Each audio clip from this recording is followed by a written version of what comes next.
Hello everyone.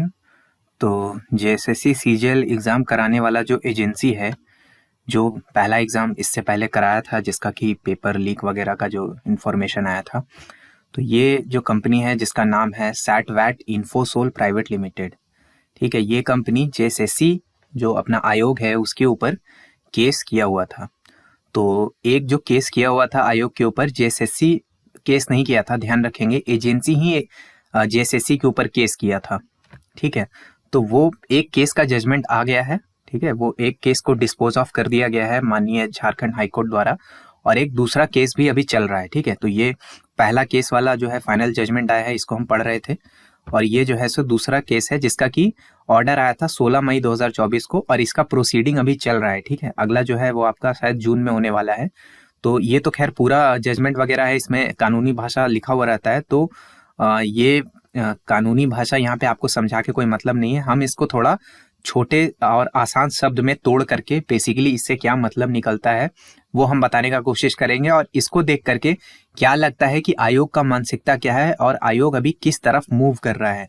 ठीक है, आगे क्या हो सकता है, साथ में आपको आपका जो एग्जाम का तैयारी है उसमें इसके अनुसार क्या चेंज लाना चाहिए वो सब हम बताएंगे, इसको ब्रेक डाउन करके बताएंगे। बाकी ये जो है पूरा पीडीएफ वगैरह जो है ये तो आपको झारखंड हाईकोर्ट के वेबसाइट पर मिल ही जाएगा, वहां से आप चाहें तो लीगल लैंग्वेज डायरेक्ट पढ़ सकते हैं, लेकिन हम आपको थोड़ा सा तोड़ के बताते हैं आम शब्द में, आम भाषा में। और वैसे एक चीज देखेंगे आप लोग यहाँ पर कि ये जो कंपनी है वो कहाँ का है, तमिलनाडु का है। यानी कि चाहे फ्रेट इक्वलाइजेशन पॉलिसी हो, चाहे अभी का डेट हो, जाता है सब चीज इधर ही। ठीक है, बाकी जानने वाले समझदार लोग हैं। अच्छा, वीडियो में आगे बढ़ने से पहले जान लीजिए कि जेएसएससी मैथ मास्टरमाइंड कोर्स है, इसका प्राइस रिड्यूस कर दिया गया है आपके फीडबैक के अनुसार। इसको केवल 360 रुपीज़ में आप बाय कर सकते हैं यदि आप कूपन कोड ऑफिसर का इस्तेमाल कीजिएगा। ठीक है, तो कूपन कोड ऑफिसर का यूज़ कर लीजिएगा, ये कोर्स आपको बहुत ही अफोर्डेबल प्राइस पे पड़ जाएगा।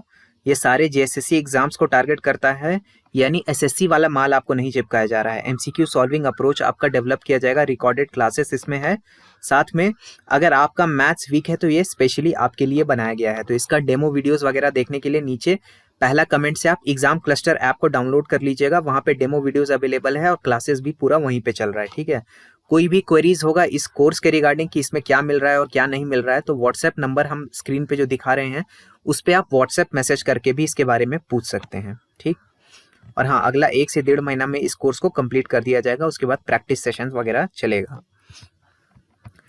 चलिए अब कोर्ट प्रोसीडिंग का बात करें। पहला केस किया गया था, वही जो कंपनी या एजेंसी है वो कोर्ट केस किया था। ठीक है, इसका जो फाइनल ऑर्डर आया है वो 1 मई 2024 को आया है। इसमें क्या है कि ये जो कंपनी है सैट वैट इन्फोसोल प्राइवेट लिमिटेड, 12 फरवरी को एक नोटिस आया था जेएसएससी का जिसमें सजेस्ट किया गया था। ठीक है, उसमें फाइनल नहीं किया गया था, उसमें सजेस्ट किया गया था जेएसएससी द्वारा कि इसके ऊपर इसके जो एक्टिविटी है ये कंपनी का, इस पे डीबार लगाया जा सकता है, और उसमें कंप्लीट कोई जजमेंट नहीं था। तो ये क्या है, 12 फरवरी वाले नोटिस के अगेंस्ट ही केस को किया गया था कंपनी द्वारा। ठीक है, तो ये जो रिस्पोंडेंट का जो काउंटर है, रिस्पोंडेंट कौन है इसमें, रिस्पोंडेंट है अपना आयोग यानी जेएसएससी।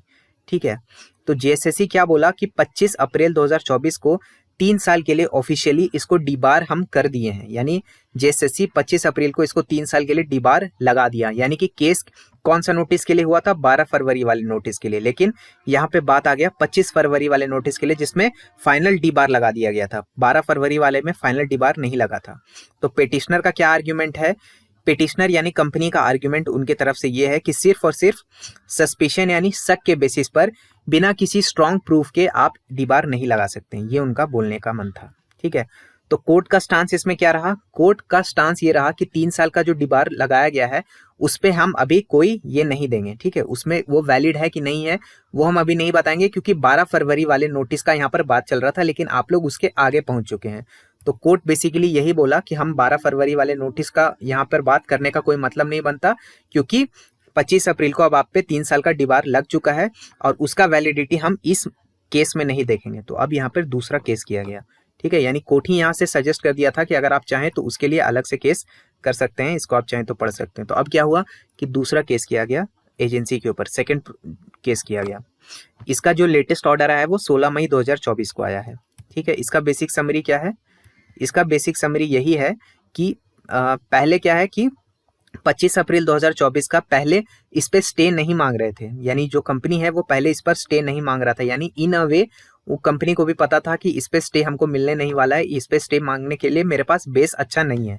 लेकिन बाद में बोला गया कि नहीं, इसको क्या है कि इस जो डिबार हम पे लगाया गया 25 अप्रैल को, इसको टेम्पररली ये कर दीजिए, पॉज लगा दीजिए, टेम्पररली पॉज लगा दीजिए। आप समझ रहे हैं टेम्पररी पॉज लगाने का क्या रीजन है, कि अभी जो जेएसएससी सीजीएल वाला एग्जाम के लिए फिर से नया बिडिंग होगा, नया एजेंसी को हायर किया जाएगा, उसमें ये लोग घुसना चाह रहे थे, शायद इसी के लिए होगा। ठीक है, तो इसीलिए वो बोले कि हमको इस पे स्टे लगाइए, टेम्पररी स्टे लगा दीजिए 25 अप्रैल वाला जो ऑर्डर है उसके लिए। ठीक है, लेकिन झारखंड स्टाफ सिलेक्शन कमीशन का जो लॉयर है वो भी अपना अच्छा से बोले, अपना आर्ग्यूमेंट वगैरह जो रखे हैं, और कोर्ट का इससे डिसीजन यही आया है कि अभी जो डिबारमेंट का ऑर्डर है आपका 25 अप्रैल वाला, ध्यान रखिएगा, जिसमें 3 साल के लिए डिबार लगाया गया है, उसको फिलहाल के लिए कोर्ट बोला कि हम इसमें स्टे नहीं लगाएंगे, हम इसमें पॉज नहीं लगाएंगे। क्योंकि रीजन क्या दिया गया है कि प्रीवियस भी बहुत सारा इशू चला है, और पिटिशनर का जो फर्म है, यानी कि जो जेएसएससी का एग्जाम एजेंसी है, उस पर पहले भी बहुत मामला चल चुका है। आप अपने से कोशिश कीजिएगा, जाके गूगल में सर्च करेंगे, इस कंपनी का नाम सिर्फ गूगल में आपको सर्च करना है और बगल में लिखिएगा कोर्ट केस। आप देखिएगा 2017 2019 कितना सारा अलग अलग जगह में जहां भी ये गया है, इसके ऊपर कोई ना कोई कोर्ट केस जरूर चल रहा है। ठीक है, तो ये कितना बेकार तरह का, मतलब इसका बैकग्राउंड कितना अजीबो गरीब था, और इसको हायर करने का पता नहीं क्या जरूरत पड़ा था जेएसएससी को। ठीक है, तो इसका जो अगला हियरिंग है वो 19 जून 2024 को होगा। फिलहाल के लिए कंपनी अभी का करंट स्टेटस हम आपको बताते हैं। करंट स्टेटस क्या है, करेंटली जो है एजेंसी डिबार है, ये डिबार को कोर्ट स्टे नहीं किया है। ठीक है, यानी कोर्ट को भी समझ में आ रहा है कि ये जो कंपनी है इसका बैकग्राउंड ठीक नहीं है। तो अभी करेंटली जो है एजेंसी डिबार है, और अभी अगर कल को मान लीजिए कल के डेट में नया एजेंसी का हायरिंग होता है, तो इसमें ये जो पुराना वाला एजेंसी है ये पार्टिसिपेट नहीं कर पाएगा। ठीक, तो ये पार्टिसिपेट नहीं कर पाएगा। एजेंसी जो है, अभी जो बात अभी चल रहा है, हालांकि ये कंफर्म हम अभी किसी सोर्स से नहीं कर पाए, लेकिन मार्केट में जो बात चल रहा है इधर उधर, वो ये है कि एजेंसी जो है, जेएसएससी जो है, वो नए एजेंसी को लाने का कोशिश कर रहा है, लेकिन मॉडल कोड ऑफ कंडक्ट जो लगा हुआ है अभी फिलहाल के लिए, उसके वजह से पेमेंट देने में इशू आएगा। ठीक है, इसीलिए काम को अभी रोका हुआ है।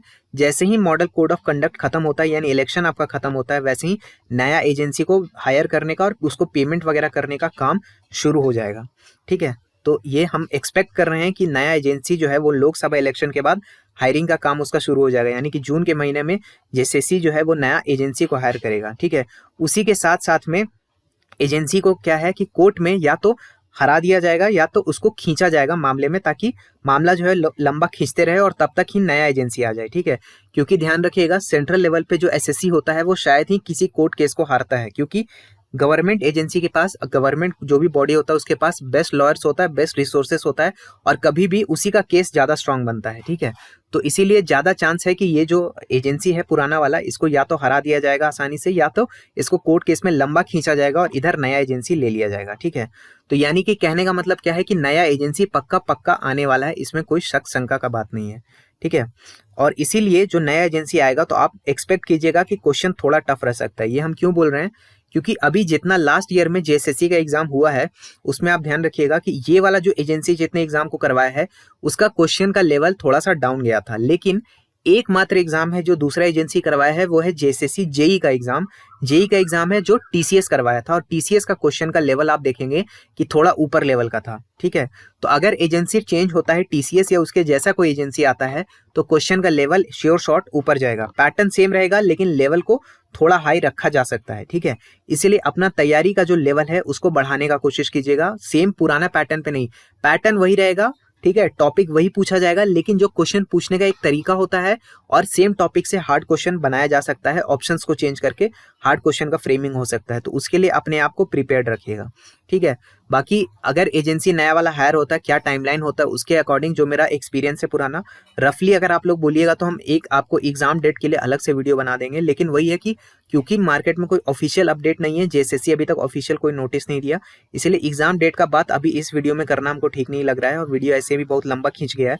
तो अगर आप बोलेंगे तो एक्सपीरियंस के बेसिस पर और अभी एजेंसी में कितना लगभग टाइम लगता है उसको ध्यान में रखते हुए एक रफ हम आपको टाइमलाइन दे सकते हैं कि एग्जाम डेट कब हो सकता है। बाकी आप लोग खुद समझदार हैं तो आपको भी एक रफ आइडिया लगे गया होगा। तो आई होप आपको वीडियो से कुछ यूजफुल इन्फॉर्मेशन मिला होगा, इन्फॉर्मेशन यूजफुल लगा तो वीडियो को लाइक कर सकते हैं। जेएसएससी मैथ मास्टरमाइंड कोर्स का जो प्राइस है वो बहुत कम हो चुका है। कूपन कोड ऑफिसर का इस्तेमाल करके उसमें भी इनरोल कीजिएगा और अपने दोस्तों के साथ वीडियो को शेयर भी कीजिए। मेरा नाम है ऋषिकेश। जय हिंद।